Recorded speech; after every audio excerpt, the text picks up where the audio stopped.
Good morning, everybody. Welcome to the launch of the findings from the 2023 International Survey of Adult Skills. It's a really exciting day for us to have been involved in the creation of this report alongside so many other people. My name is Craig Watkins, and I'm the CEO of Verian in the UK.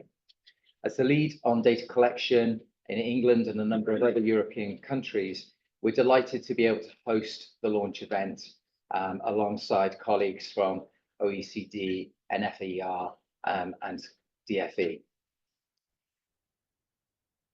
We are joined by around, I believe, 700 people online.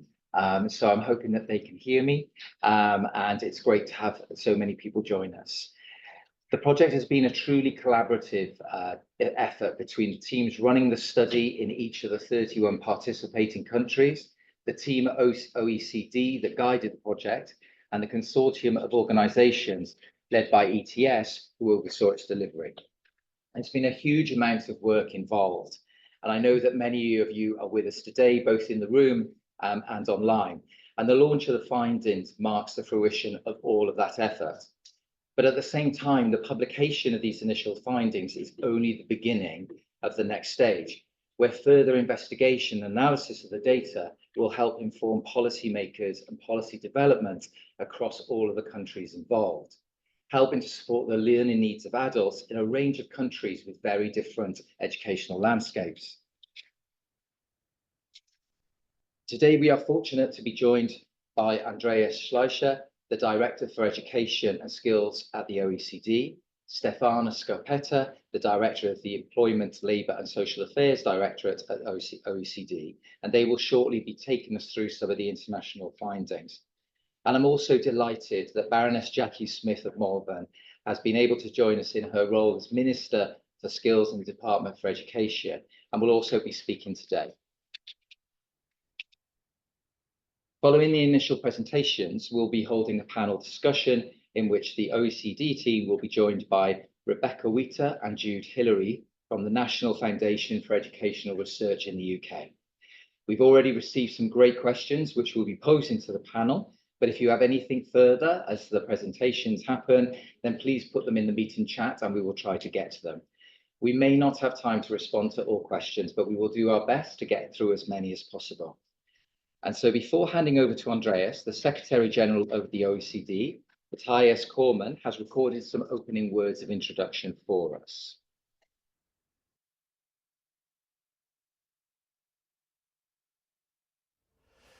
Dear Baroness Smith, colleagues, friends all, a very warm welcome to this launch of the 2023 OECD Survey of Adult Skills.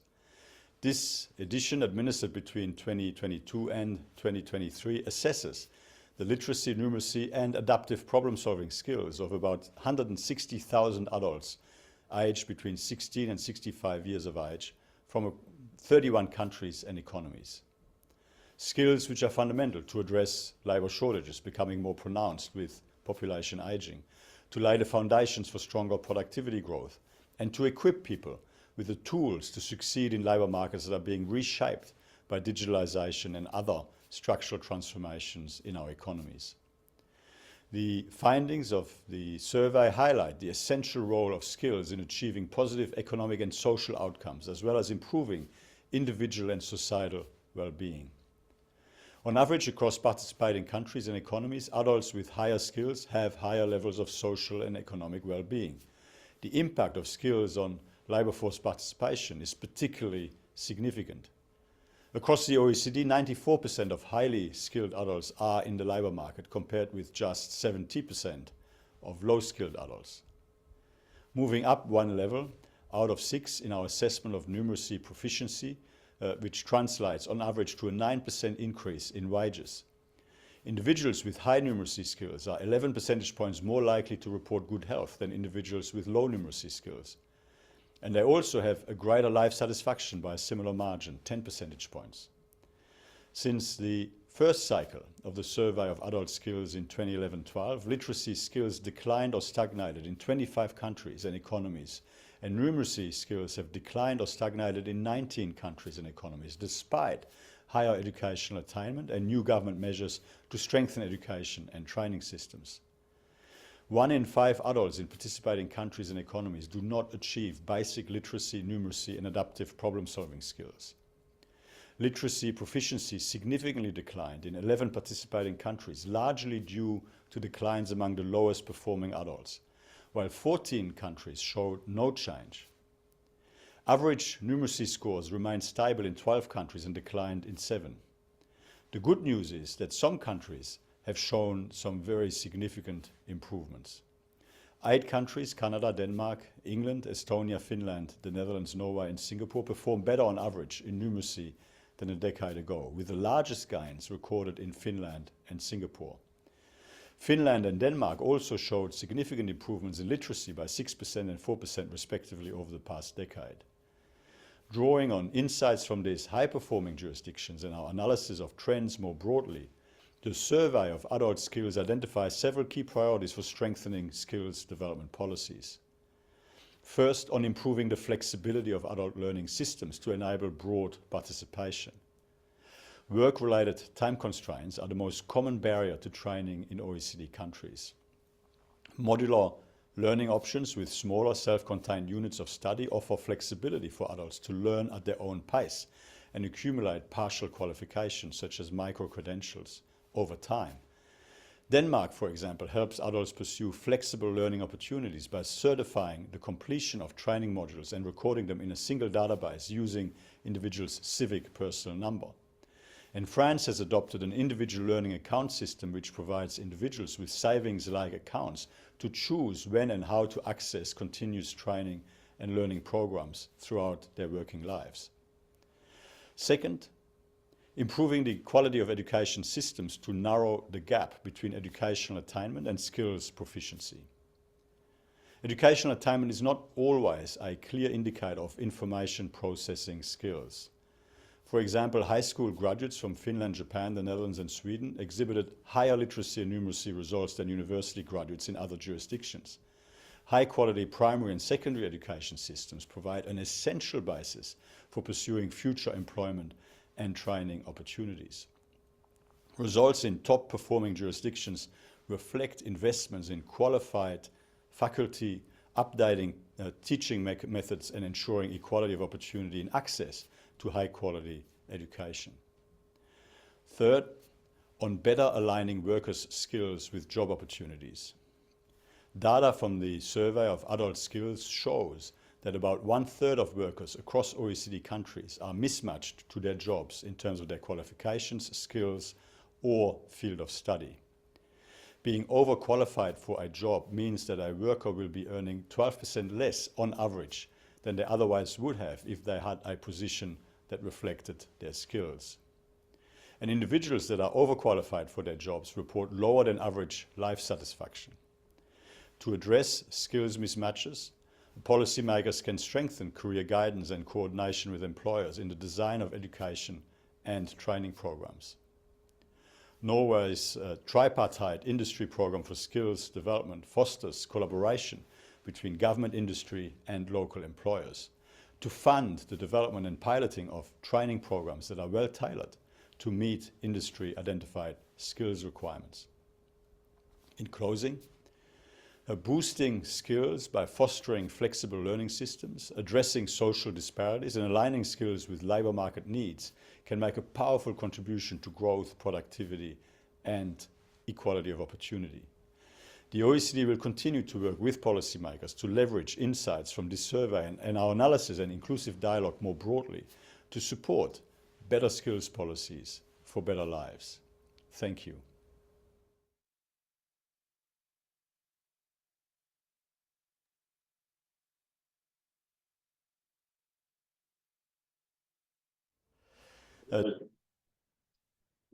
Thank you to Matthias for that video and highlighting some of the key findings from the study. I'd now like to invite Andreas Schleicher, the Director for Education and Skills at the OECD, to present.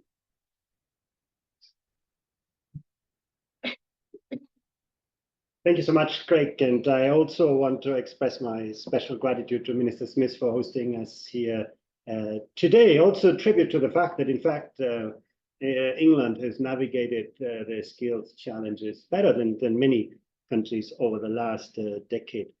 My special thanks also to James Davison, who is co-chaired our governing board, managing the survey, and also Richard Blink, who's managed the survey at the national level. It's been a formidable challenge, knocking on the doors of 5,000 adults and asking them, would you like to do a 1-hour test in numeracy and reading and literacy? Has been incredible during and immediately after the COVID period. And we owe it to people like this as the survey exists. It's the biggest, most comprehensive data directly looking at the skills of people. We have plenty of data on paper certificates that people get during their lives, but they tell you actually not that much about what people know and can actually do. This survey does, so my thanks to everyone. We had 160,000 people actually surveyed in 31 countries in this latest round.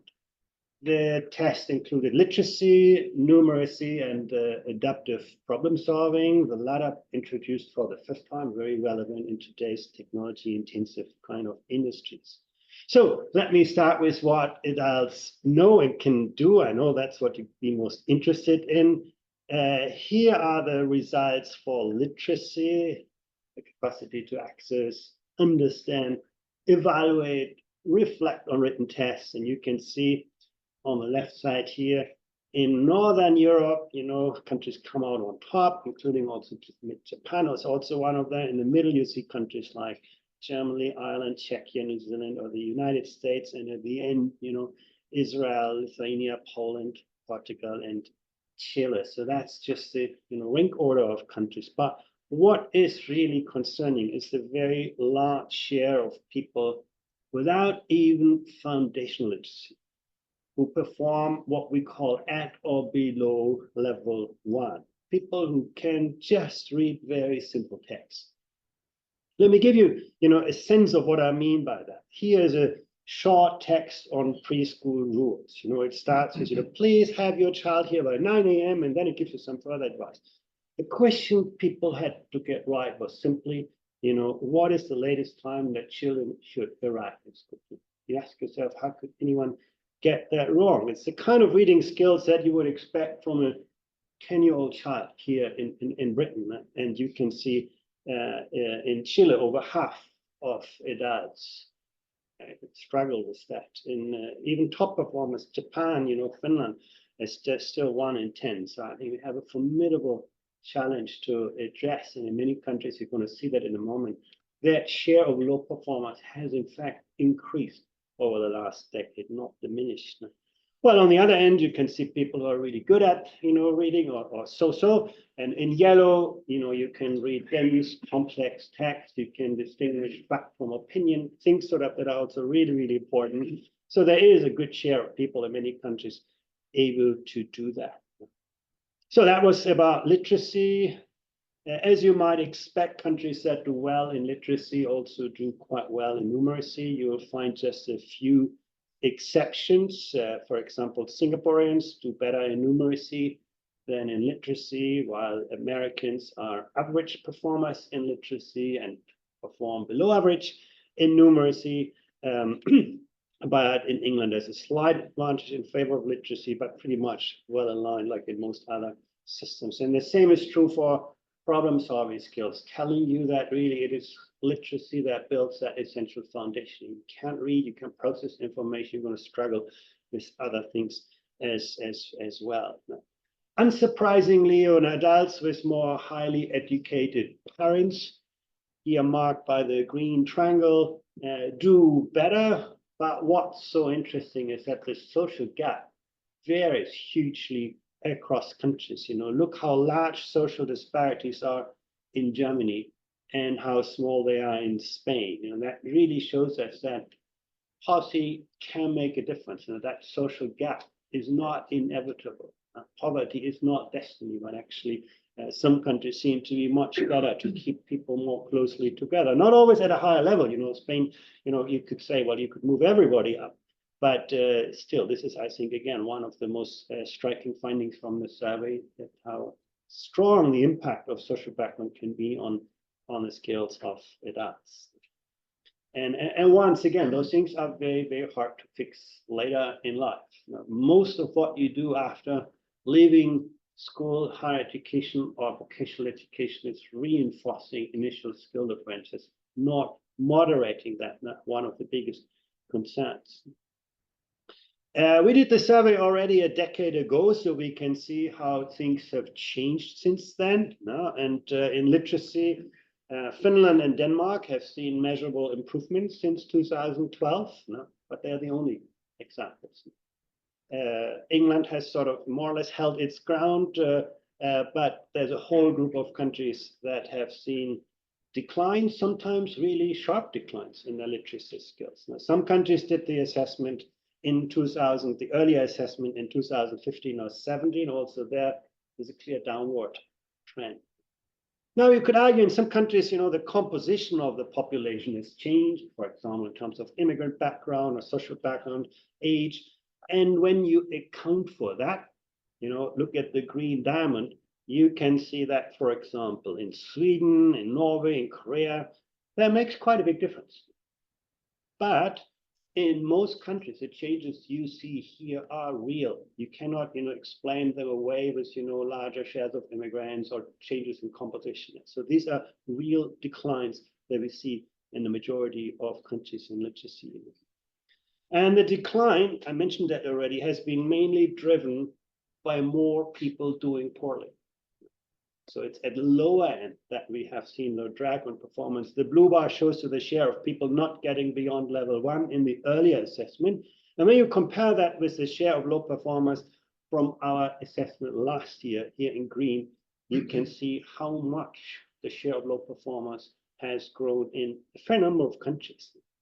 In contrast, the share of high performers has been pretty stable or even increased in numeracy, where overall trends have been stable. We have seen a third of the countries also there with a rise in a share of low performers. So in a way, we've seen a polarization in the skills distribution in many countries. And of course, you know, that polarization in skills then drives the polarization that you see in economic outcomes, in labor market outcomes, in civic participation, in social participation. We're going to hear about that later once more. So this is not without consequences. In half of the countries, we also saw that the social economic literacy gap has actually increased, you know, the impact of social background. And in some countries, quite significantly, look at Estonia, Austria, or Germany. And even after accounting, you know, for immigrant background and demographics, you see that significant increase in social disparities marked here by the green diamond in a fair number of countries. So that's the literacy story. Changes in numeracy have been more favorable, and in fact, England is a good example and has been able to drive things forward. You can see as many countries with improvements as there have been declines over the last decade.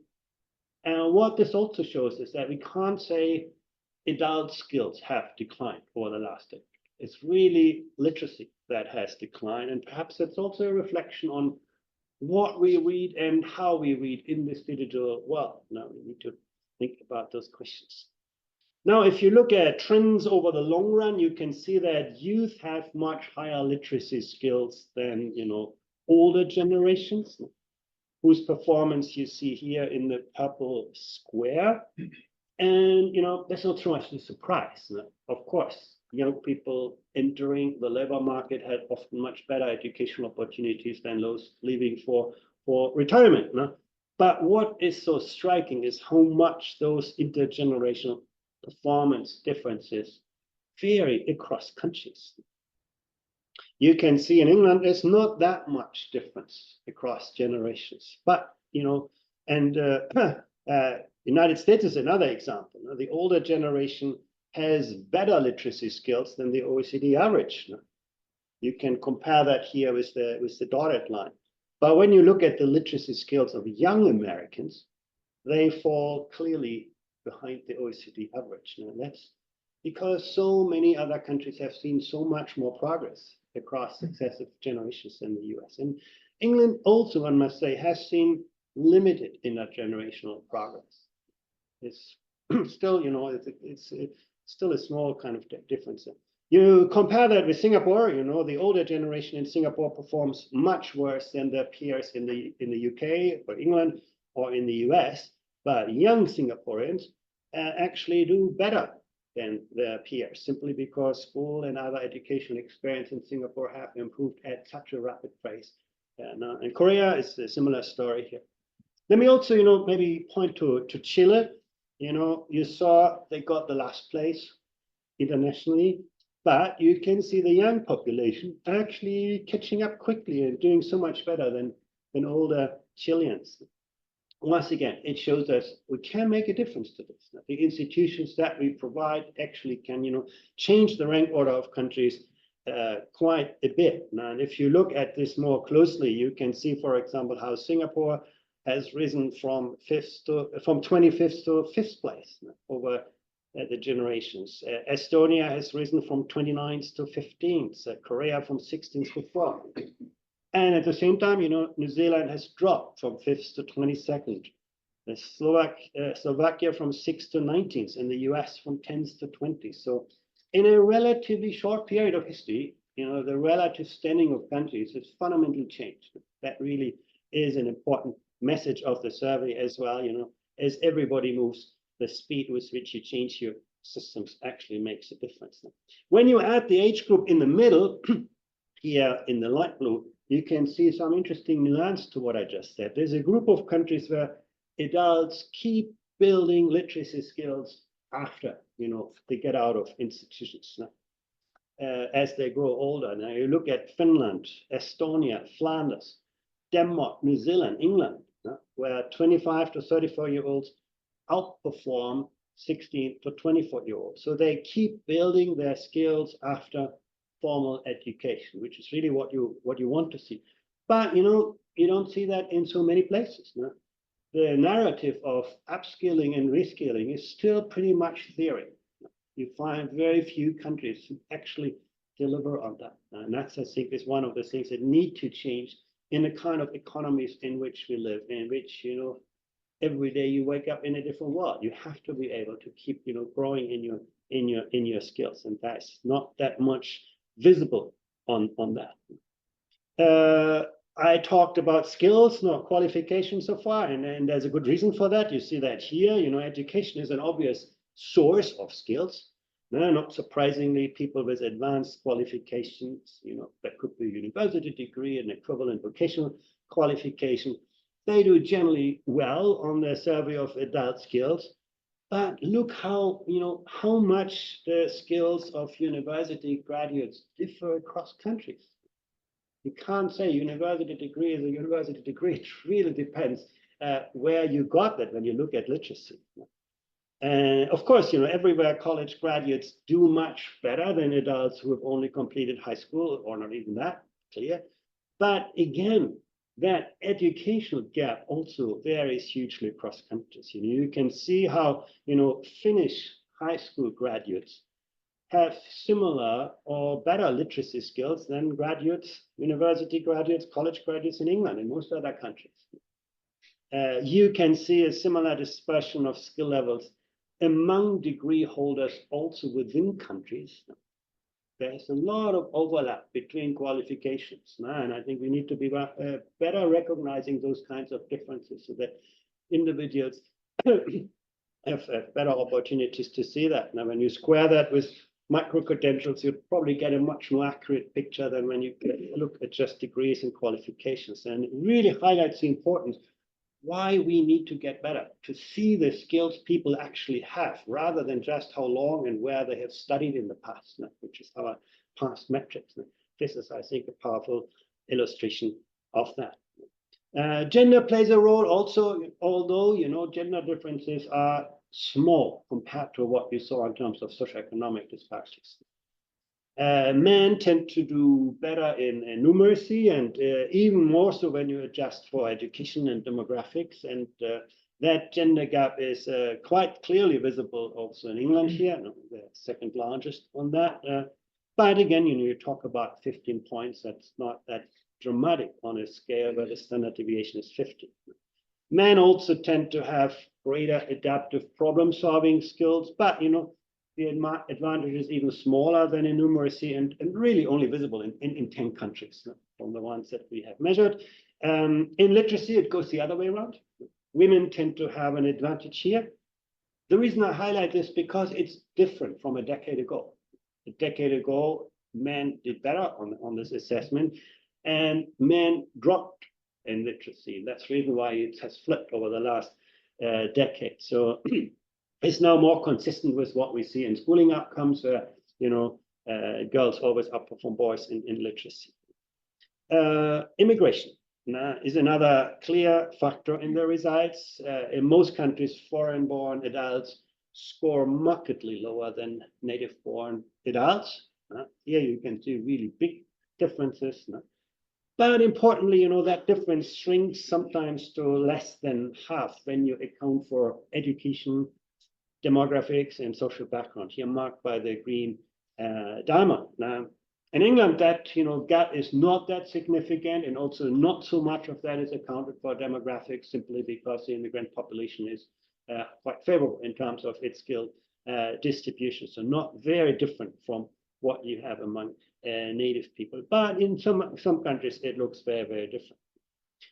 As expected, the gap gets much smaller when you look at the children of immigrants, or people who had a chance to benefit from the country's educational and social institutions. And actually in Ireland, Canada, and Israel, those children of immigrants do even better than the native counterparts. So that really shows you the power of integration, second generation being much better positioned in general, but not everywhere. In some countries, actually, there's still a large, remaining gap. So let me conclude with summarizing some of the drivers behind the changes that you have seen over the last decade.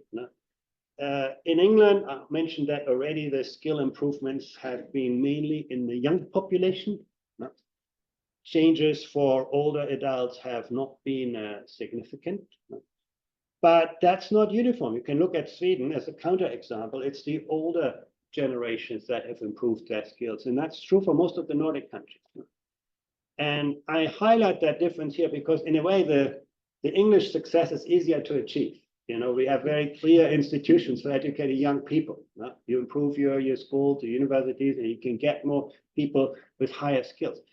Adult learning is a much, much tougher challenge. Getting older people back into education, upskilling, reskilling, particularly the low skill. And the Nordic countries really provide us with a model that actually this is achievable, that the people can have both the motivation and the incentives and the support to upskill and reskill and move forward. And it's not just supply. A big part of the policy answer is also on the recognition. If our qualification systems remain very lumpy, it's very, very hard to motivate people to make large investment in skills. The more we move to more fine-grained, more granular systems for recognizing skills, the more people are likely to invest in smaller chunks. The better employers become at recognizing those smaller improvements in skills, the more likely you're going to see people, investing time and money into this. And I think it's important to look at that age nuance. Some countries actually do quite well on this. New Zealand is a country where it's actually the youth population that has, dragged everybody down. Now you can see there are countries of that pattern as well. But it's actually really interesting that the age profiles have been very, very different across countries. Most countries have seen significant rises in education attainment. That's more people completing school, more people going on to higher education. And since higher levels of education are generally associated with better skills, that has driven performance upward. But as you saw earlier, most countries have seen a significant drop in the skills of the poorly educated. Now, in some countries, even among higher education has expanded, but actually skill levels have declined, which shows you that, at the margins, higher education is overextended, accommodating people, but probably better served elsewhere. So as you can see here, in some countries, actually, that drop in skills in qualifications has offset the increase. So people getting more certificates, but not necessarily better skills.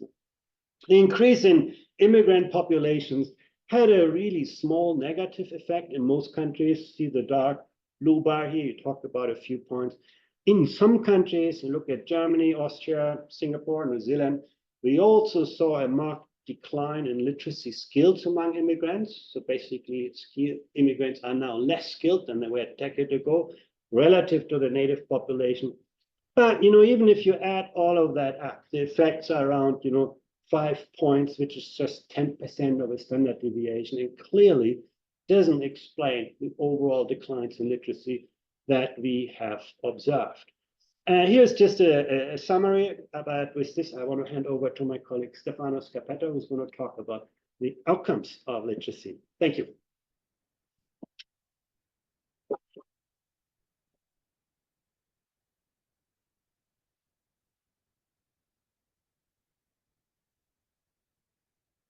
Thank you very much, Andreas. Greg, thank you for hosting us here at Verian. Baroness Smith, ladies and gentlemen, such a great pleasure to be here, to be able to contribute to the presentation of the Adult Skills Survey 2023. For all of those involved, this has been a massive investment by all the countries and economies. We've worked on that for so many years.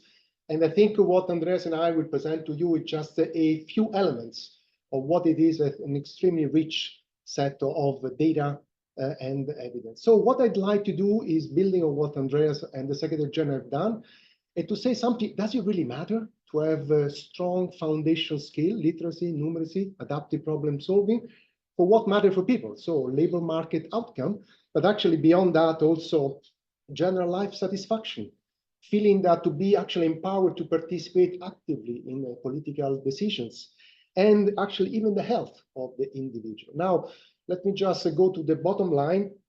Foundation skill matter a lot. And this is not surprising because we all know very well in all our economies and societies, we are undergoing massive transformation.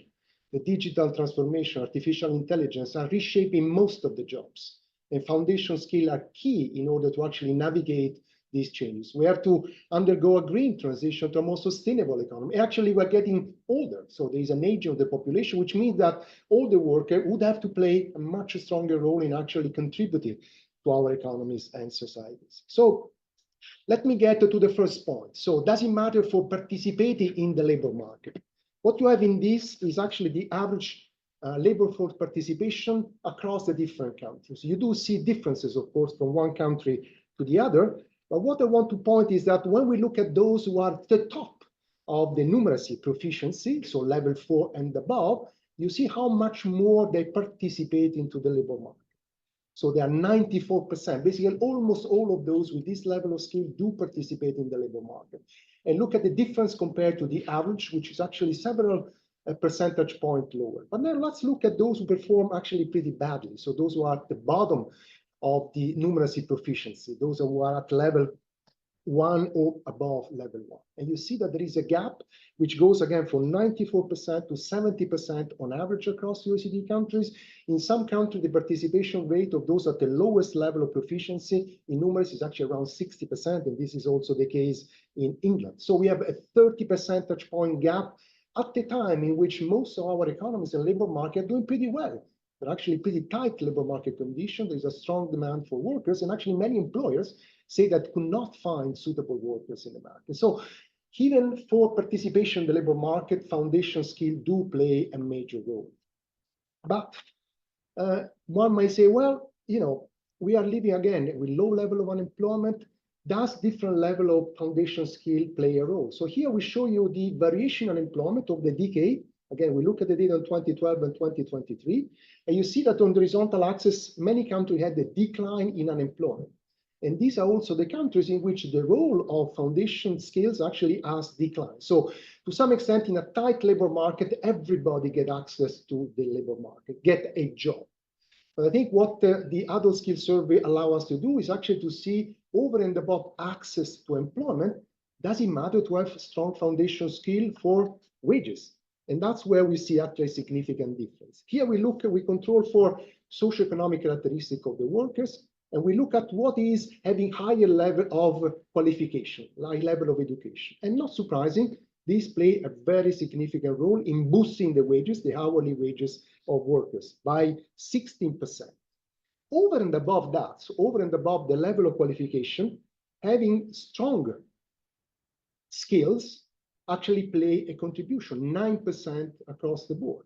So, and in England, this is particularly strong. So strong qualification through education, but actually strong skills, foundation skill, are fundamental to drive up wages, to get people not only a job, but actually a job that pays a decent salary and actually provide career progression. So again, the point is that foundation skill play a major role in shaping labor market outcome, a bit less in terms of access to employment, but certainly very much so in terms of the type of job that workers are able to acquire. Now, which kind of signal matters the most? And here is a difference by gender.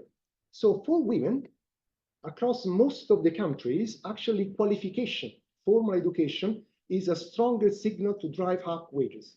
So women with higher level of qualification tend to actually see higher wages compared to those with low level of qualification. You see that the difference is less for men, and this, I think, to some extent is due to the fact that women tend to be concentrated in some sectors in which qualification matter more to actually shape the entry point, but also the career progression. Think about the public administration, service sector, and so on and so forth.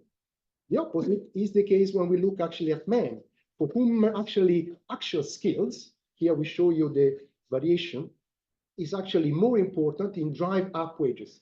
So to some extent, because they are in jobs which are more dynamic potentially, also related to the new technology, the actual skill that workers have over and above the qualification play a stronger role. But actually this point to the fact that we have to open up the market for women to all different types of jobs and actually make sure that actually their skills over and above their qualification get fully recognized into these jobs. Certainly this gender difference is actually quite important. It is associated with the way in which the labor market functions, collective bargaining regime, but also social norms, whereby, as we know very well, women tend to be concentrated more in some sectors, and still they are lacking in a number of the more dynamic sectors in which skills are important. The other point I want to focus on is that one thing is to build education and skills through the formal education period and through lifelong learning, access to training and retraining opportunity. But it's also very important to make sure that these skills are fully recognized and actually that workers are well matched with the job they have to perform. If we invest in skills and then these skills cannot be used in the labor market, in the job that workers perform, then to some extent, part of that investment that individually we as a society have made is not really with high return. So what we look is that the share of workers who are overqualified and underqualified, actually we look at three dimensions. We look at the qualification mismatch. So to some extent, the difference between the qualification individuals have and what would be in theory required in that job. Then we look at the skill mismatch. So whether the skills, the actual skill people have, are matching well with actually what is needed in the job they're performing. And we look actually at something which is very important, which we actually, the report goes more into, which is the field of study mismatch. People studying one field, but actually work in a different field. This might be a choice, but to some extent, part of the investment in building the skill might not be fully transformed into outcomes because they work in a different field. Now here, just for information, I show you one of these, which is the qualification mismatch. You can see that on average, 23% of workers are overqualified. They think that they have skill and qualification which are above what the job actually would require. And you see that this is particularly significant in England, which is the top of this, with more than 40% of the workers saying that they are overqualified. Some of them are actually underqualified, so they think that they will need more training and retraining in order to perform better into that job. But this is a sign that despite the investment in qualification and skills, we are not doing very well in the labor market in matching well people with jobs. And I think the important point here is actually to recognize skills and qualification in the jobs, but also helping the employers to assess better the value, basically the quality of the human capital they have in their own company. And this brings me to another innovation that we have, where we look, the service, of course, about individuals, 16 to 65. but we run a module on the employer for 5 countries, in which we look at whether or not employers think that they do not have the right skills in their workforce, and this actually prevent them to basically grasp some of the opportunity that the market may offer them. You see the difference here, in which there is a substantial proportion of employers who claim that they're missing some of the skill that would be needed for them to be able to move on their activity and actually maybe adopt a new technology and expand their own activity. Actually, this lacking of skill is concentrated in some specific jobs within the companies, about 5% of them, but they're quite sizable. But what I want you to focus on is also the black part, which is basically employer not knowing whether they have a skill gap or not. They don't have a very good assessment of the quality of the workers they have in their own company. And that's point to the fact that skill recognition is fundamental for individual workers, of course, but this will enable them actually to try to move on onto their career.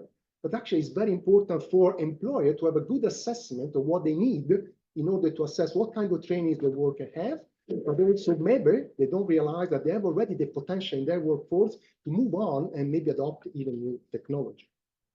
Now, does it matter skill mismatches in terms of outcome? Yes, it does, because as you can see, workers who are mismatched or whether they are overqualified actually earn 12% less, as the Secretary General said before, than those who are well matched for the job they are performing. So we are losing in terms of wages of the individual. You apply that to all of those who are overqualified, and you see that actually there is a loss in terms of productivity and potential economic growth for the economy.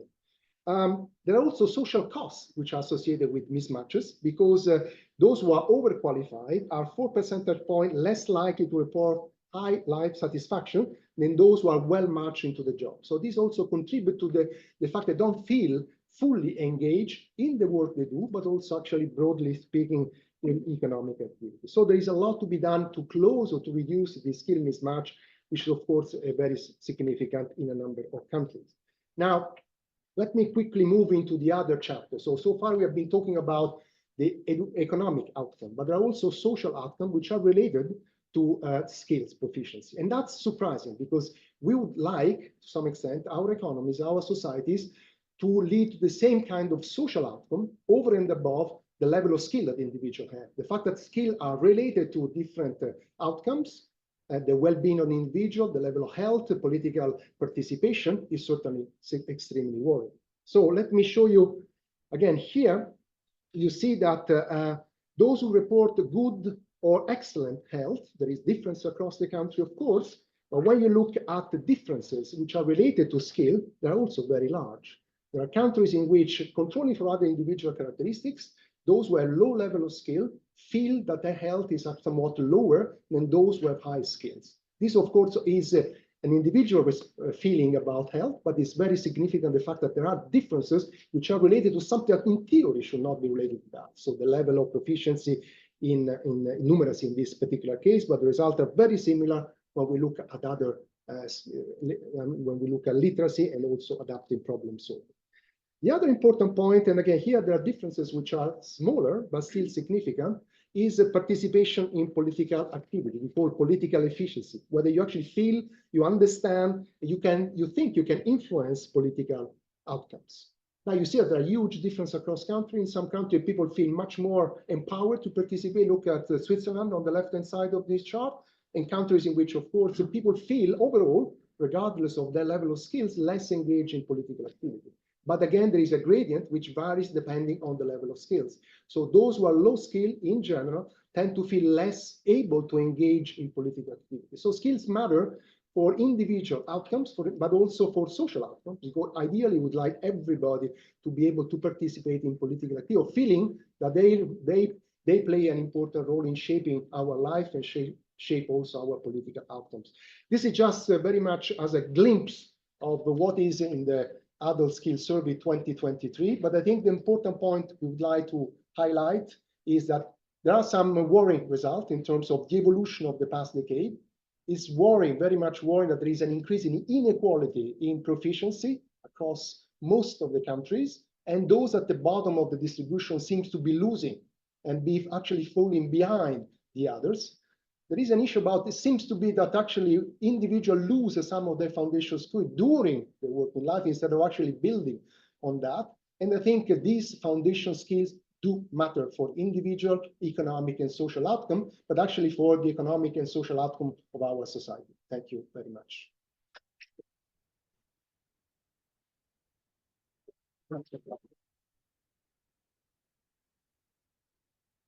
Well, as I mentioned previously, we are very honoured to have Baroness Smith of Malvern here in her role as Department for Education. I'd like to invite Baroness Smith to come and speak.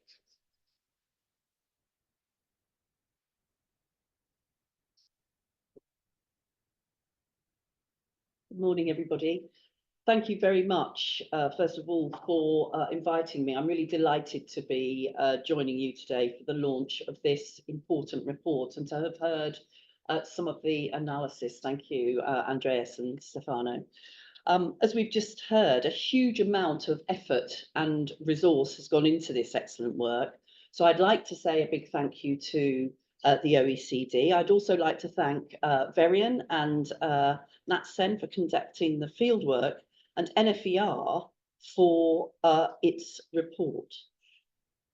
Last week, the Prime Minister set out his ambitions for this country, ambitious but achievable milestones that we're aiming to achieve by the end of this Parliament. He pledged that we will grow the economy, build an NHS fit for the future, ensure that our streets are safer, provide opportunity for all and make Britain a green energy superpower. These missions will be the cornerstone of a decade of national renewal built on the foundations of a stable economy, secure borders and national security. The Prime Minister freely acknowledged that the goals are not going to be easy, but they are going to make an enormous difference to people's lives.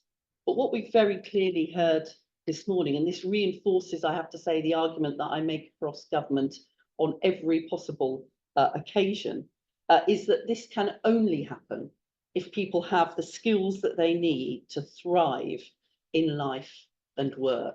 None of those things are achievable without skills.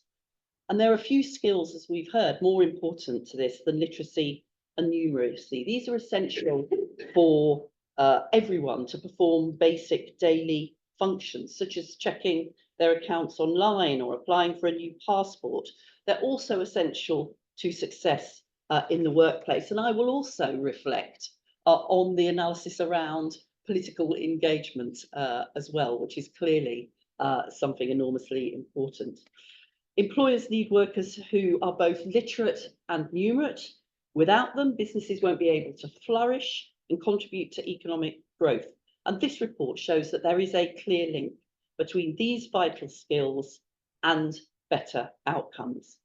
People who are literate and numerate generally earn more, have a better chance of being employed than people who aren't.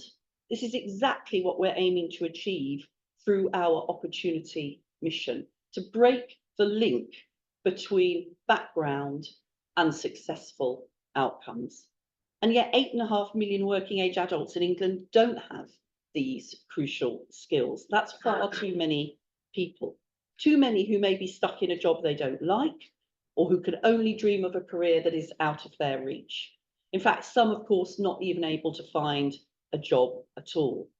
And it's particularly disappointing to see that this number has not gone down much since the last time this assessment took place 12 years ago. And we simply can't accept this lack of progress. I don't want to ignore the positives here, though. England, as we've heard, performs well on both literacy and numeracy against the OECD average. And looking at the age profile, I can't resist saying that I could make a case that there was benefit from the renewed focus on literacy and numeracy in primary schools that the last Labour government put in place when I was first in the Department for Education 25 years ago.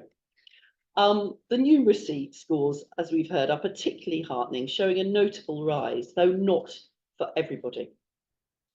I want to talk about the performance of young people as well. Previously, as we've heard, England was an outlier, with 16 to 24s performing well below the OECD averages.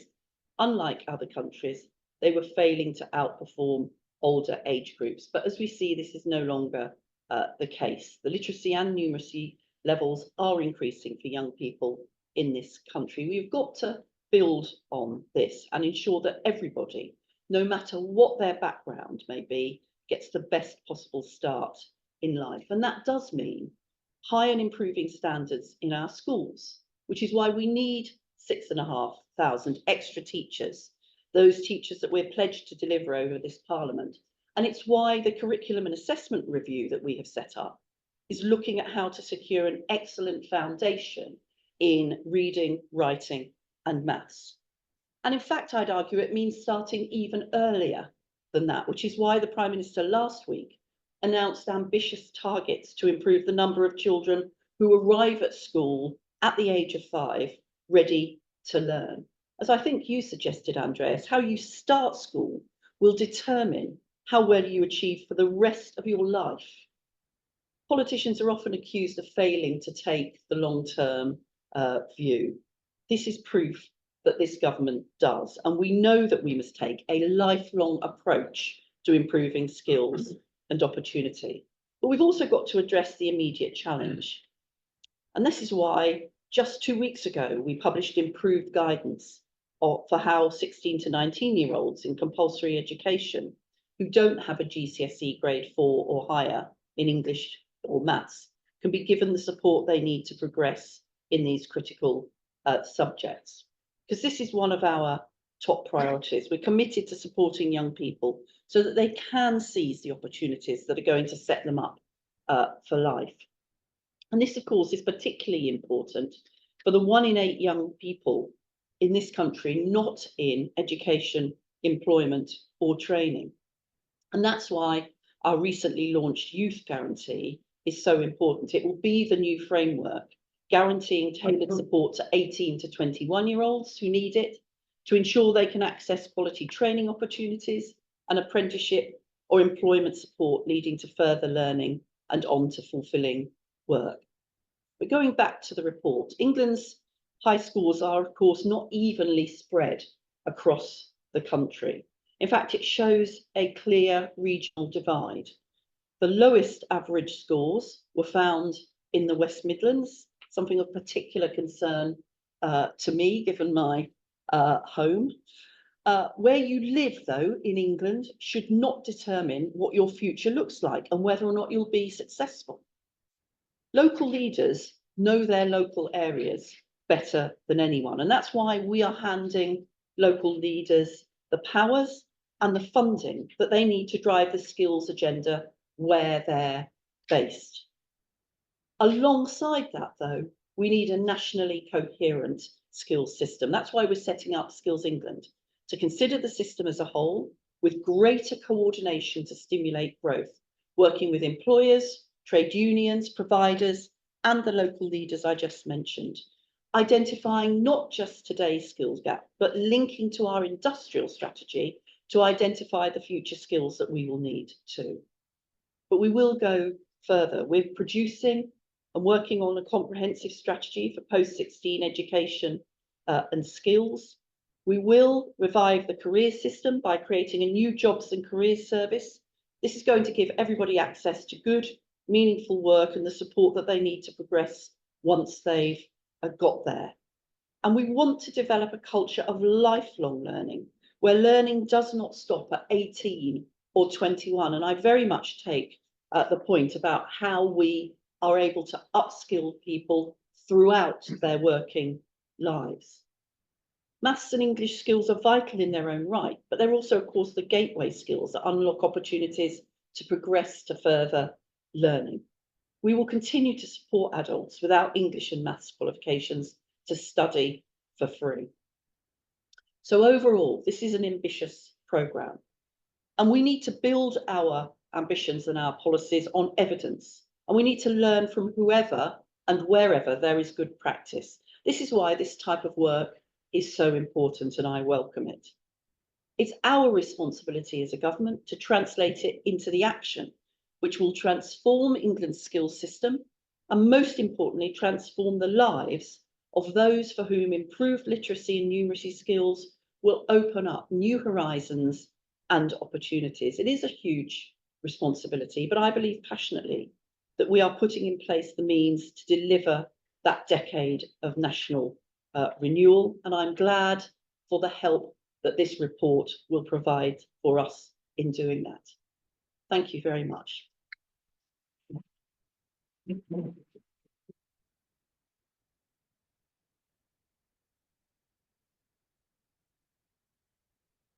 Thank you to Baroness Smith for that very thoughtful response, and thank you for your time today. I need to leave soon. So we now have a panel discussion. I'd like to invite Andreas and Stefano to move to the table. And I'd also like to invite and introduce Rebecca Wheater, who is Research Director at the National Foundation for Educational Research, known as NFER, NFER, and Jude Hillary, Co-Head of UK Policy and Practice for NFER, who's also joining us for the panel discussion.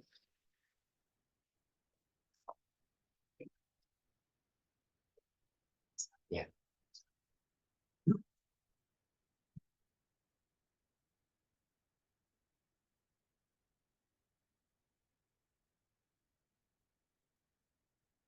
So to kick us off, we've had a whole load of questions, so we'll kind of try and rattle through. Andreas, how would you like to see policymakers use this data, particularly around learning from countries that are doing better than others?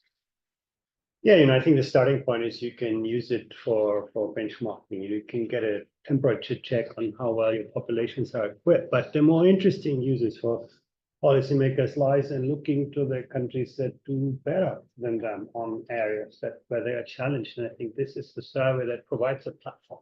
It is looking, actually creates a level playing field. It tells you, where is the skill distribution more favorable, more equitable? Where are adults of all ages better in succeeding in learning, in upgrading their skills? Where is the skills value of qualifications high? And I think this is actually where the value lies. You can look at some of the outcomes that where is the link between skills? They're very good. Where is the labor market good in extracting value from the skills of people? And I think this puts it all together. Some policymakers, look at this very much from an education side. And you can look at a country like Japan and Finland that are very good at that. But Japan is not that great in extracting value from the skills of people. The labor market is very rigid, very siloed. Women are sort of at disadvantage. You look at a country like the United States, very patchy in its skilled supply, actually quite disappointing in many aspects. But the American economy is very good in extracting value from the skills of people, turning better skills into better jobs and better lives. And I think that peer learning, having that level playing field and understanding, what can we, you can't clearly copy and paste solutions across the world, but you can ask yourself, what helps a specific country or context being very, very good at that? What are the drivers and how I can configure those drivers in my context, maybe for even superior. Jude, in your role as kind of co-head of UK policy and practice for NFER, what's your kind of reflection on how you think a country such as England should be using the data that PIAAC produces? So I think first and foremost, this is a very valuable study in very much the OECD for sort of setting it up and running it. It does allow us to look at sort of how things have changed over the last sort of 10 years. We see some significant changes that have happened, particularly in England, which is kind of my area of focus, obviously. For me, I mean, there's some very positive results here that we sort of see for England compared to sort of 10 years ago. Improvements in literacy, particularly improvements in both literacy and numeracy, and for young people 16 to 24. But I mean, we can't be complacent here. Obviously, one of the things that the data has also shown is this disparity between those who are highly proficient and those who are low proficiency. And although actually we compared to other countries which take it apart, we have a relatively lower level of low skill low proficiency people, it is still a significant minority of the population. And when we sort of look forward, as we're doing at NFER and another study that we're doing, which is called the Skills Imperative 2035, Essential Skills for Tomorrow's Workforce, what we see actually is that you know, many of these sort of people with low proficiency will be doing jobs, are likely to be doing jobs which are going to be impacted by technology, or more likely to get impacted by technology. More of those workers are likely to get displaced, so we need to sort of think about how we're going to get them back into the labour market, into growing areas of the labour market, particularly which typically require higher levels of skills and qualifications. Thank you. We've had a question around the relevancy of what PIAAC looks at. So Rebecca, as your role as kind of like head of research at NFER, in an increasingly digital world, what do you think about what PIAAC is kind of currently measuring in terms of skills and how it might need to adapt and evolve as we move forward? Well, I think one of the things that was really clear from our national findings is the big impact that not using IT in everyday life has on your outcomes. So that's going to be increasingly a problem for those adults as you know, the world becomes more digital. If we think about things like AI, the sort of the skills that you're going to require to interact well with AI are the literacy, numeracy, and problem-solving skills, which are assessed in PIAAC. And those adults who have low proficiency are going to be the adults who struggle most to interact effectively with AI and also to understand sort of outcomes. So it's a really important challenge for policymakers. And Stefan, a kind of follow-up question on that was then how do adults acquire those skills that are going to be increasingly needed? How do policymakers respond to that? That, I think, is one of the major challenges that I think all countries are facing. I think Baroness Smith said that to some extent, how good you do in school are going to drive your life to some extent. And I think one of the major challenges we're all facing is to make sure this is not a fatality. And actually, even those who, for different reasons, did not manage to get high level of qualification, high quality education, still have a chance later on during their working life to catch up.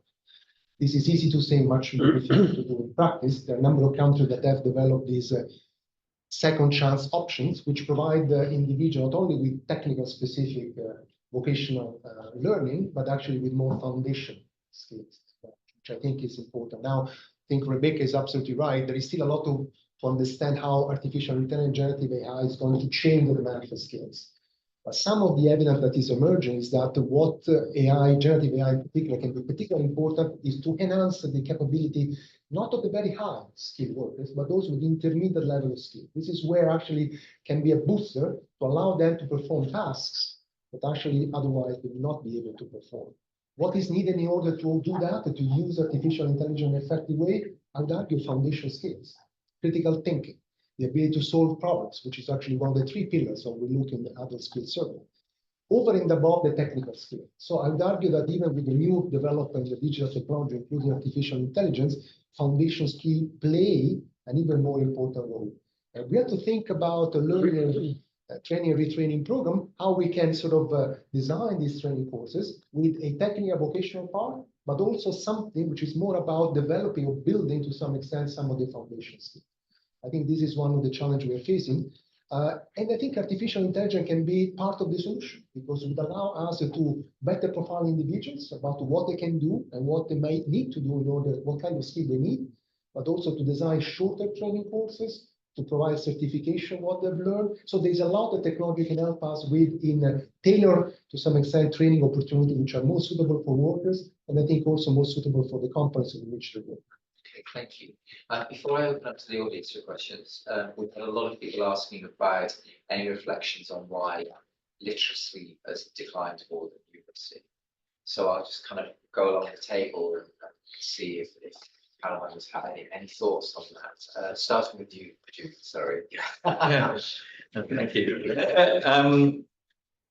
Well, I don't know is the answer, but certainly after the last set of results, there's been quite a lot of investment in new policies, such as sort of staying in compulsory education to 18, for people wanting to progress onto a post 16 course if they haven't achieved level 4 qualification in mathematics and or English, then they need to sort of restudy those sorts of things, which will have helped. And there's been quite a lot of investment in sort of policies over the last decade for that in terms of helping raise sort of standards. So I think those will have helped. Andreas probably has more up to date. Andreas? Yeah, I mean, this survey doesn't answer the question, it just shows the result. But let me make a maybe controversial hypothesis here, and that is technology. I mean, ask yourself, what kind of material you read 10, 15 years ago? We read more complex texts, we read longer texts, we engaged with conflicting arguments and had to navigate, ambiguity and information. And today we read bullet points. We read in social media echo chambers that amplify our own perception and insulate us from divergent perspectives. And I think those things do make a difference. Why do I make this hypothesis? Because in our assessment of younger people in PISA, the 15-year-olds, we see that the best predictor, not just for literacy skills, but even digital literacy, was the fact that the kids had read books of over 100 pages. So it actually is, and that is where my worry lies on literacy, that our societies actually seem to make it more intuitive, to just, get the answer from ChatGPT, read a simple text, but actually may degrade our skills to engage with those kinds of environments. And I think that is the real concern. I think we should, but it's not more than an hypothesis. What we see is that there has been a decline. But it's important to put it in the context that we haven't seen that decline in numeracy. You can't say, adults have become more stupid, they have become less literate. Stefan. No, just building on that, because I mean, as we discussed, one of the most worrying results when we follow generation over 10 years is that many of the generation in most of the countries have actually lowered their proficiency in literacy. So we think that once we develop our skills on literacy, this will stay with us throughout all our life, and this is not the case. These competencies, these skills have to be maintained. I think Andreas is right. We are much more exposed to digital tools that provide us with the simple information. We are not challenged in actually reading complex text. I think also because, frankly speaking, is the proposition we have in most countries that you develop this foundation skill during your education period, and then you develop a more practical skill, technical vocational skills during your working life. And the foundation skill stay there. Well, they don't stay there if you don't maintain them, if you don't, to some extent, nurture them. And I think that's what, again, the point I was making before about making sure the training and retraining program actually allow people to maintain, to keep, if not improve, these foundation skills, if we believe that these are actually very important to perform well in the labor market, like our results seem to show. Rebecca, any reflections on particularly how you might test Andreas's hypothesis? Well, not particularly on that, but I mean, one thing that we know in England is that literacy has been quite stable, but actually the improvers have been the youngest adults. So there's definitely this data is like really the first day of looking at it. There's a lot more we can do with it, and we can look at the trajectory, the sort of learning trajectories of our young people this time round, compare them with last time round. We can look at the trajectories of those young people who are now 10 years older and the experiences that they have had. So there's a lot more that we can do to understand more about what has happened. Thank you. Jude? I just want to come in on something that Andrea said, which I think just to sort of flag, I think, the advent of things like ChatGPT, which has been relatively new phenomenon, it's something that could be a real challenge for us going forward, because it draws on information which is out there, but at the moment it's not able to distinguish between fact and fiction. So and one of the sort of challenges that we face as a society is sort of making sure that workers and young people in particular who might be using these sort of tools can actually sort of go away and work out what is correct and valid, etc., and fact check those sort of things versus and sifting out all the stuff that's actually in fiction. And I think that's something that certainly is going to impact society. And I think skills like literacy and sort of going to be very critical to do that. Thank you. So opening up to any questions from the audience. Please. Hi, Donna Ward from Department of Education. Brilliant presentation. Thank you, everyone. I was really interested in the issue of skills mismatches by the time people get into the labour market. It seems such a shame where people aren't able to use their skills, and that affects their health, well-being, and of course their wages. So have you got any thoughts about which countries are doing better in matching skills in the labour market and why?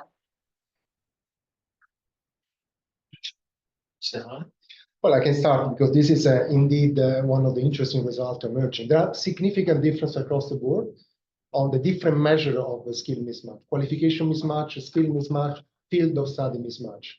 So let me start from the field of study mismatch.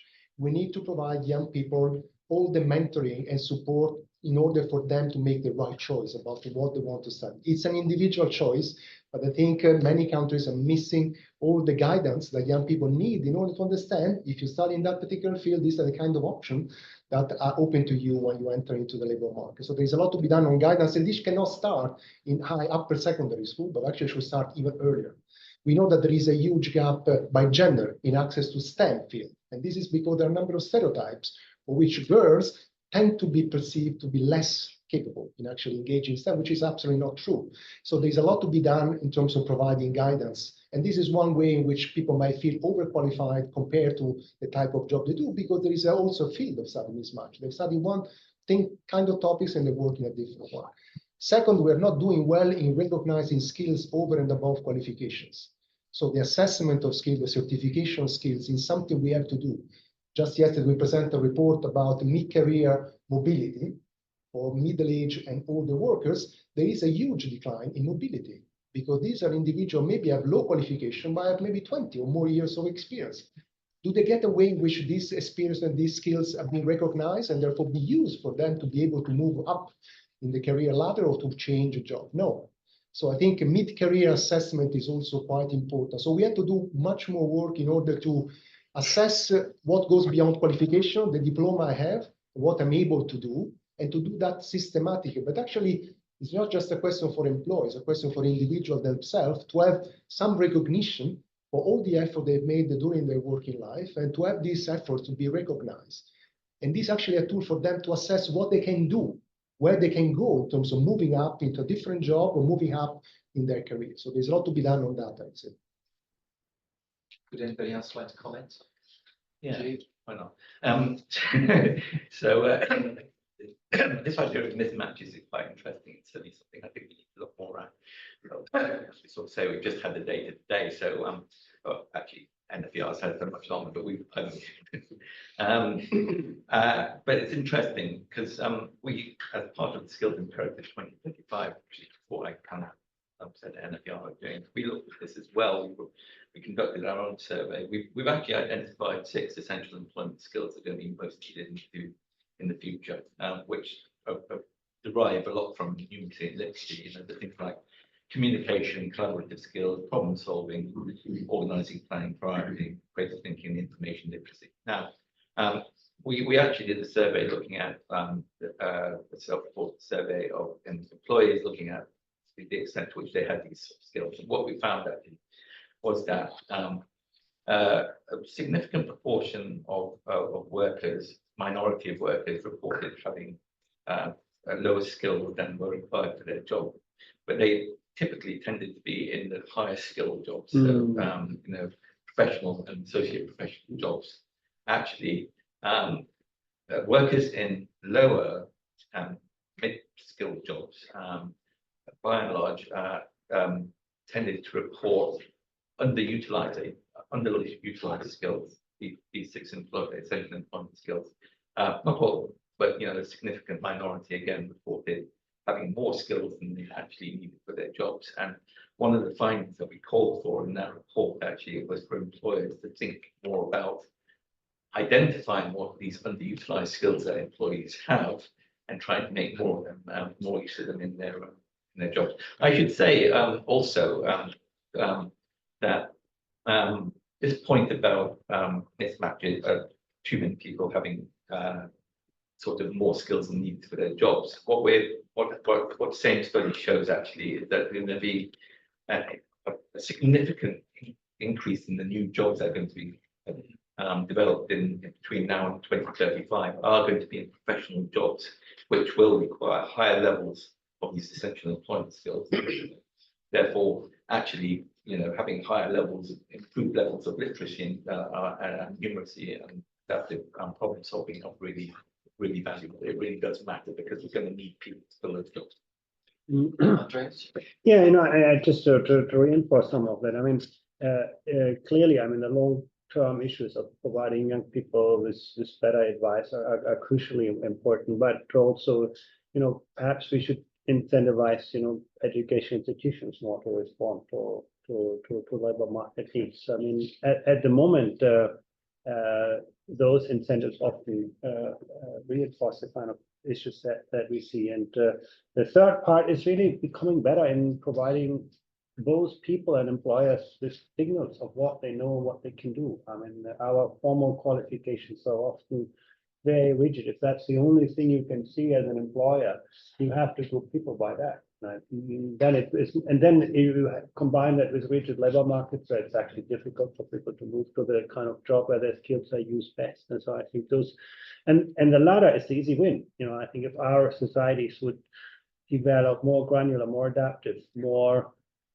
transversal kinds of skill systems, I think we would see a lot more people using their skills a lot better. And that is not rocket science. That's really about, institutionalizing the kind of survey of adult skills mechanisms that we have, direct assessment of skills and make them visible, and then people can figure out where are my strengths, where I'm really good at, what kind of jobs is that opening up for me, and people can move to where their skills are used best. So I think it's not so difficult to achieve, but that being said, the kind of stereotypes that we see early on, they're the hard part of the battle now, that gender stereotypes, of socioeconomic stereotypes, and we can see very clearly that the kind of aspirations that young people have, even in kindergarten, about the world of work and life are highly stereotyped. But that's the hard part. I think if we would only address the signaling part, we would already see huge changes. Rebecca, any reflections on things about lifelong learning and how we are encouraging adults into that constant kind of Yeah, so I don't think this is something we've looked enough into the report so far. It's definitely something which is just really important when we think about sort of the decline in skills with age and the impact of lifelong learning has with that, and possibly fewer opportunities as adults are older to have more sort of like work-based training or skills-based training. Thank you. Other questions? Molly Brown with education. Andreas, I think you spoke about how in Nordic countries how much less skill level adult population, and probably kind of you just speaking about, but I wondered whether there's anything in particular that they do to achieve that, where programs or incentives, what can we learn from that? Yeah, I think they provide interesting examples. I mean, the starting point for them is that they have very equitable education systems. So they create a level playing field early on. So that makes a lot of things easier. I mean, we do know from this survey that much of what we do after initial education just reinforces initial skill disparities. And they basically, invest resources where they can make most of the difference. They get everybody up to a good starting point. But that's not the whole success, because that doesn't, explain why they then also are very, very good in getting older people moving up. And that very much has to do with three things. First is very, very good education training opportunities. And they are not just, the kind of short job-related training programs that you would see in England.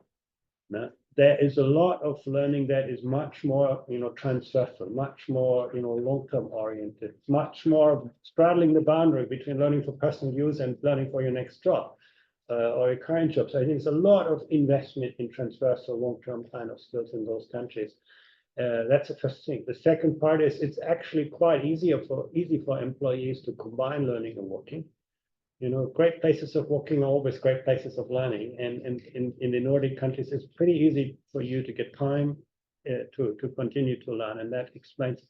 But the third part is really the qualification system. Learning is just a lot more modular.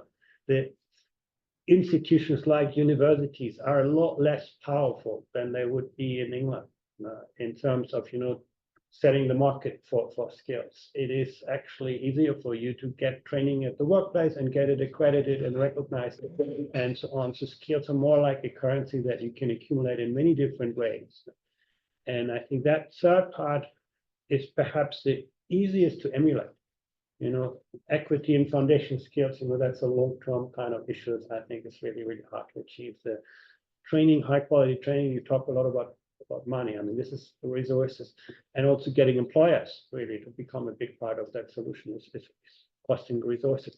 But that third part, making it easier for people to move up, and I think it's really a great lesson. And it's consistent across those countries, so it's not something that you have just one country doing that, but it's actually a pattern that we can see.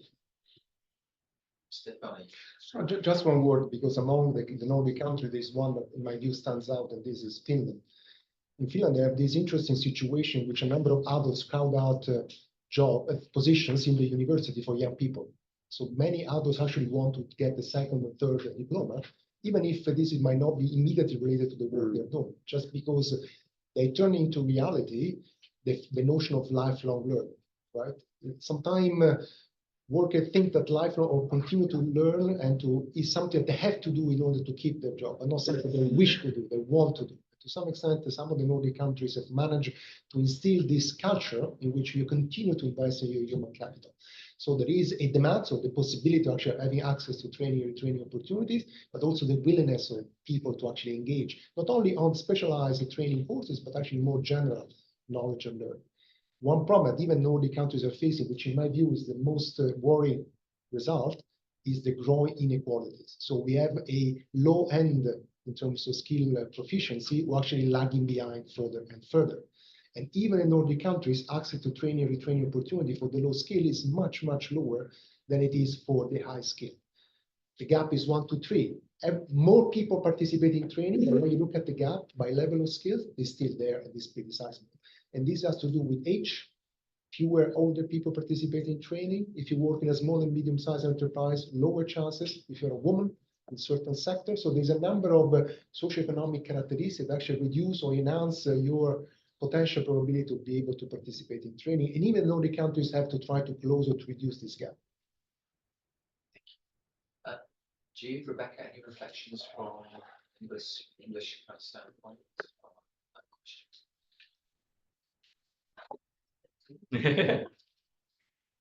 So, sort of standing back from this a little bit, actually, upskilling and reskilling when you're an adult is very difficult, and that's one of the sort of challenges people are kind of poor. I did a master's, when I was doing a full-time job. It was very, very challenging. My advice is have an understandable partner who's very understanding, which I did, fortunately. But I think this is one of the sort of challenges that we need to really sort of think about. But I'm also quite encouraged, actually, because certainly today there's more and more resources out there, actually, which can help people develop their skills online, which we can sort of buy into. But I think certainly we do need to also sort of think about, what the role of government can be. We had a round table a few weeks ago where we looked at this very issue with some of the people who had a round table in the room here, and we published a report just recently which sort of said that called for the government to increase real terms public spending, investment, in adult skills and education, simplify, raise awareness of what funding is available, because funding is a big issue for workers as well. And employers could also do more to invest in developing the skills of their own workforce, particularly the skills of people in the workforce whose jobs are at risk of being replaced by technology, etc. And of course, employers could also do more investing in management training and continue to strengthen their strategic workforce planning. So there's a bunch of things that we can do, but we kind of also need to sort of think about the challenges of the work perspective and thinking about how we address them. Have we got time for one more question?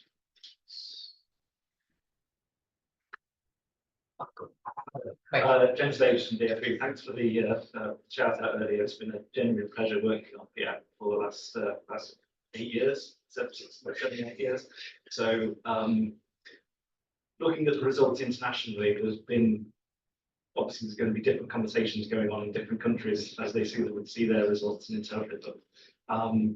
A lot of countries have seen quite a surprising decline in their skills, which obviously you'll be talking through those with them as well.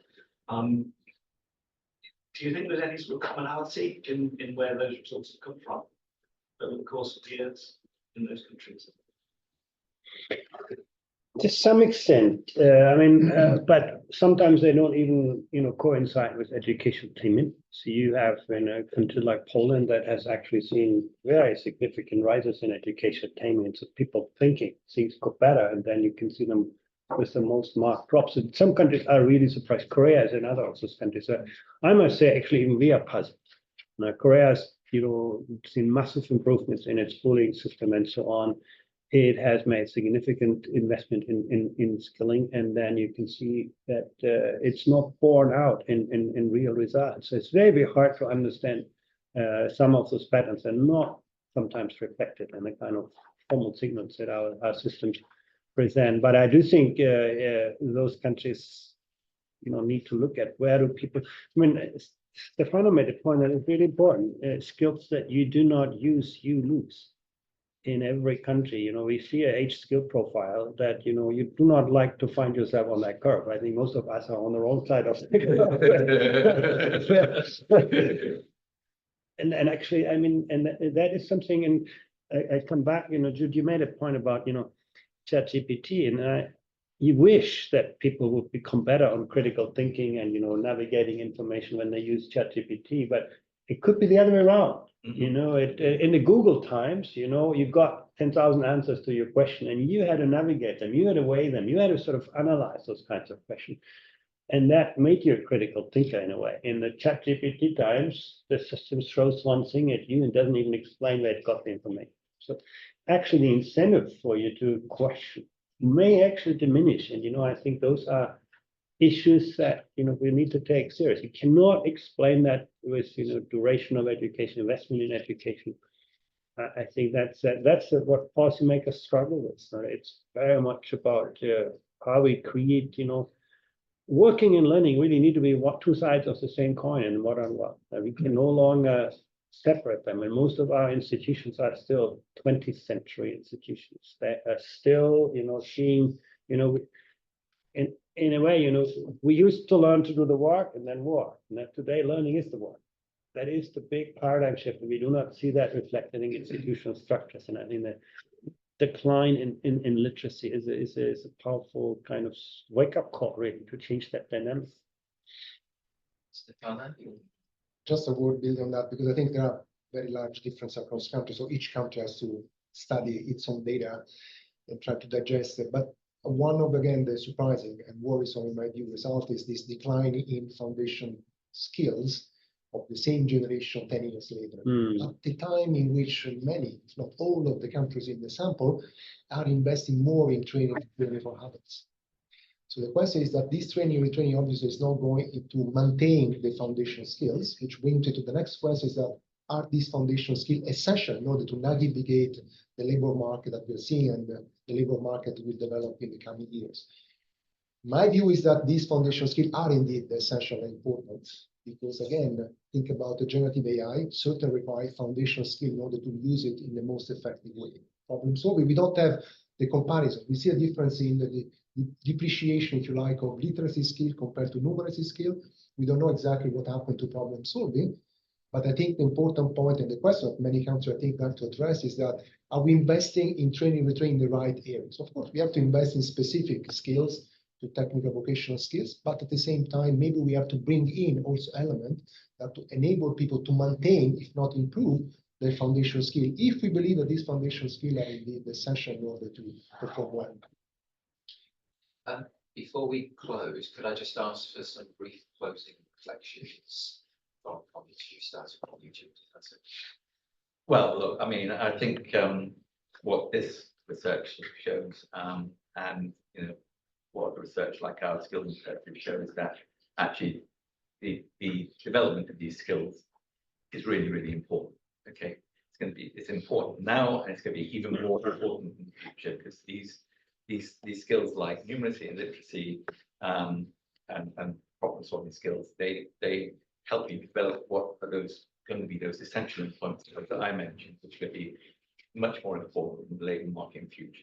They're going to be much more important because they're the skills which complement the technology that's going to be available in the labour market in the coming decades. Okay, so it's really important that we continue to develop these skills as a society, not just for people who are already in the labour market, but also those people who are joining the labour market. Because, yeah, one thing's for sure, in England, we're not going to be able to meet demand for these new professional jobs that are going to be created in the next decade or so simply by upskilling and reskilling people in the labour market. It's also going to be about making sure that more of the young people joining the labour market have these, you know, a higher base level of these skills when they join the labour market. We'll have a higher ceiling when they actually join the labour market. So I think it's really critically important. Thank you. Rebecca. Well, I think from England's perspective, we can see there's really good news stories there, but what we'll want to be focusing on, and also other countries will be focusing on, will be this drop in of the lower skill adults, and the challenge that is going to countries are going to face. So and also the adults that fall into that group. So we've done some analysis, and really it highlights the sort of some of the sort of quite intractable sort of problems that countries have. You know, the adults that fall in there are low qualifications. They came from families with low qualifications. They might come from some ethnic groups, and so in England, this is what we found. So that's definitely, this really highlights the focus that we need to give to those most disadvantaged in our society. Thank you. Andreas? Yeah, let me just use this to thank England and the UK for leadership in this work, really, in general. I think this has been a long process, developing, collecting this data, technically, politically, and the fact that we had someone like James sitting through this process for 8 years and herding a quite disparate group of countries on a common agenda, I think is really remarkable. And I also say that because, that the skills agenda is not probably one where I would say that is Britain's strength. This is still a country that is quite heavily, geared towards formal credentials, universities, and to some extent, public policy may even reinforce that. If you're a young person, you go to college, you get lots of subsidies and loans and grants and so on. Whereas if you pursue alternatives, you have a hard time sometimes first to navigate what is quite a confusing kind of market of signals or provision and so on. So it's not the country where I would say, this is the natural place to look for this. But, I think you've taken that agenda seriously at nationally and internationally. I think, again, the UK has been a great champion of the survey of adult skills, our work on adult skills, and my thanks for that. Stefano. Well, big thanks to James, to England, to all the 31 participating countries. I think we have an agenda now to study, to use this result at the country level, but also internationally. From my perspective, since I'm the Director for Employment, Labour and Social Affairs, these data are simply eye-opening.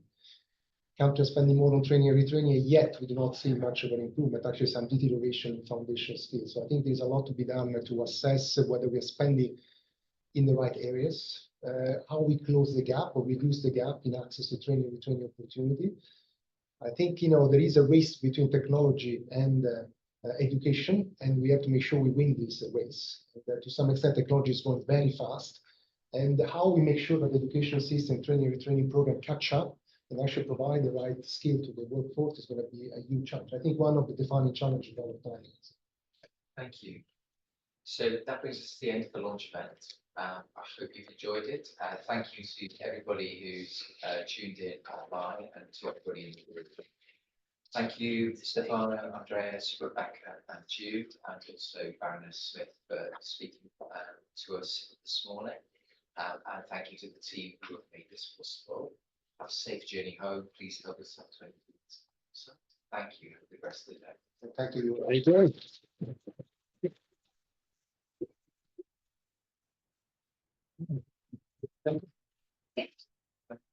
Yes, absolutely. Sorry,